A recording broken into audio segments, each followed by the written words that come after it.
Hello tout le monde, j'espère que vous allez bien. Moi je vais super bien, je suis trop contente de vous retrouver dans cette nouvelle vidéo YouTube. Vous avez pu le voir dans le titre, je vais vous partager les meilleurs dramas coréens romantiques à voir absolument. C'est bientôt la Saint-Valentin et par extension mon anniversaire, donc n'hésitez pas à me souhaiter joyeux anniversaire en commentaire. Vidéo, je vais vous présenter les dramas coréens spécial romance. Je vais tout mettre en fait dans cette vidéo, donc si vous voulez une partie 2, n'hésitez pas à le dire en commentaire, n'hésitez pas à liker, à me suivre sur Instagram parce que je me lance sur Instagram. Alors je vais séparer cette vidéo en deux parties. La première partie vraiment avec les comédies très légères que je trouve feel good. Deuxième partie, je vais vous présenter les dramas coréens qui sont sortis récemment, plus ou moins récemment, vraiment les meilleurs à voir en termes de romance. Beautiful, my love.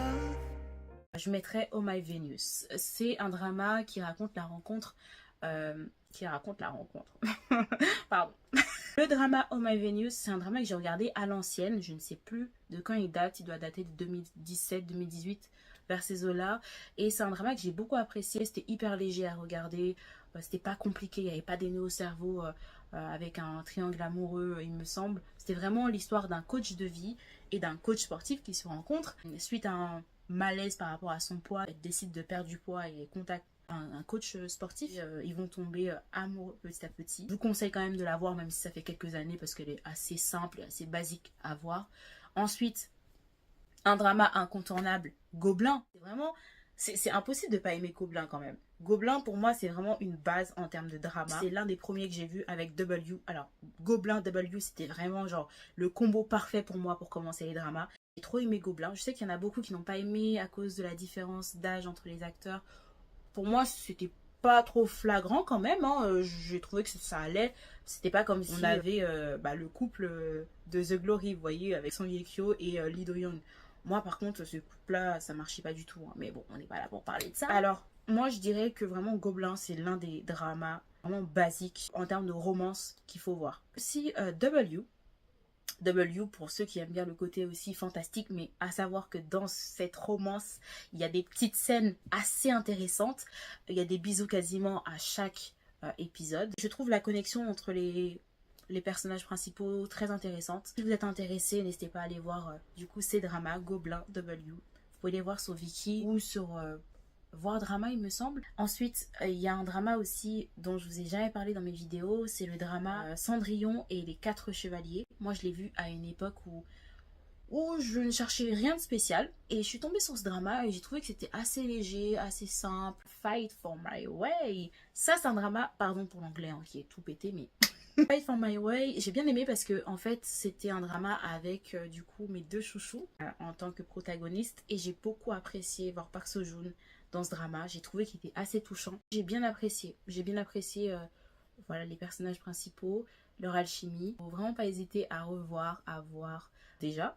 Donc si vous voulez regarder une romance assez légère, je vous le conseille. Weightlifting Fae Kumbukchu, c'est un drama. J'ai beaucoup apprécié ce drama parce que tout simplement j'ai bien aimé le côté un peu scolaire, vraiment tranquille. Bon après il y a un triangle amoureux assez basique, mais voilà j'aime bien quand même parce que j'aime bien tout ce qui est un peu cliché. Et je trouve que c'est assez simple. C'est pas un drama coréen romantique très compliqué dans la construction, dans la structure. Et on va passer aux choses sérieuses avec du coup les dramas coréens qui sont sortis plus ou moins récemment. On va remonter quand même jusqu'à 2019. Des dramas qui sont incroyables, des dramas coréens romantiques qu'il faut absolument voir. Beautiful, my love. Je devais absolument commencer par l'un des meilleurs, si ce n'est le meilleur, Crash Landing on You. Ça c'est vraiment l'un des meilleurs dramas coréens romantiques et franchement ça m'a tellement touchée ce drama. 이정혁 씨가 행복했으면 좋겠어. Vraiment un drama qui m'a beaucoup marqué. Je pense que c'est le cas pour beaucoup de personnes. Mais allez le voir. Si vous n'avez pas vu ce drama, cette pépite, allez le voir. Il y a aussi le drama My Dearest. My Dearest, c'est un drama que j'ai pris beaucoup de temps à regarder. Il me semble il est sorti en 2024 ou 2023. Je ne sais plus. Mais c'est un drama qui est tellement prenant avec Nam Kun Lim. Un drama exceptionnel en termes d'émotion. Si vous voulez regarder un drama qui va vous prendre aux tripes, parce que c'est le cas, hein. Regardez My Dearest. My Dearest, vraiment, ça a été un drama qui a été une vraie révélation pour moi, parce qu'au début, j'ai pas voulu le regarder. Je me suis dit, peut-être que, vous voyez, sur les réseaux, parfois, il y a des dramas qu'on sauce beaucoup. Et puis à la fin, on se dit, ben non, il n'y a rien d'exceptionnel. Notamment le drama Monsieur Plankton, que j'ai regardé, qui était bien. Mais c'était pas un drama exceptionnel. J'avais peur que ce soit la même chose avec du coup My Dearest, mais pas du tout. Ça a été un drama hyper intéressant, riche en émotions. C'est un drama que je vous conseille absolument. Si vous ne l'avez pas vu, franchement, allez le voir. Ensuite, il y a le drama, bien évidemment, Queen of Tears. Queen of Tears, pépite. C'est une pépite de chocolat. C'est un drama qui m'a attrapée. J'étais vraiment pas prête. Parce que je voyais des gens parler sur ce drama. Je me suis dit, bon, peut-être à tout moment, c'est juste une hype sur un nouveau drama qui vient juste de sortir. Mais pas du tout.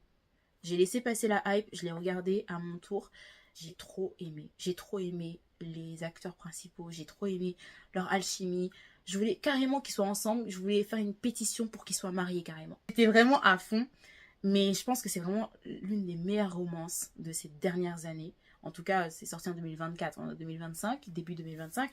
Donc je pense que ça ne vous fera pas de mal d'aller le voir, d'aller le revoir peut-être, si vous avez le cœur assez accroché. Mais en tout cas, moi j'ai trouvé que c'était vraiment une pépite de chocolat. Donc voilà, si vous n'avez pas vu et que vous hésitez, n'hésitez plus à aller le voir et dites-moi ensuite ce que vous en pensez en commentaire. Alors j'ai failli oublier 2 dramas romantiques incontournables. Le premier, c'est It's Okay to Not Be Okay, parce que c'est un drama exceptionnel.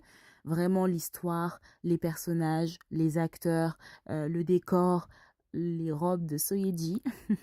Et je considère que c'est vraiment une masterclass. N'hésitez pas à me partager votre avis. 누구랑 같은 눈빛을 갖고 있어. 그 여자 무서웠어? Et pour terminer, je vais vous parler d'un drama qui est sorti l'an dernier, Marry My Husband. C'est un drama qui a été exceptionnel, vraiment. Déjà, le fait qu'il y ait Park Min-yoon, moi je pense que vraiment ça a joué beaucoup dans le fait que le drama c'était une réussite. Mais c'était tellement incroyable ce drama, donc je vous le conseille plus. Voilà, n'hésitez pas à me dire tout ce que vous voulez en commentaire. N'hésitez pas à liker, à vous abonner et à me suivre. Bien évidemment sur Instagram. Je commence vraiment du tout début, donc n'hésitez pas à me suivre sur Instagram. L'Instagram qui sera affiché à l'écran. Merci d'avoir regardé jusque là. Moi, je vous retrouve très vite pour une nouvelle vidéo. Ciao! J'arrive plus à parler moi, c'est pas possible ça.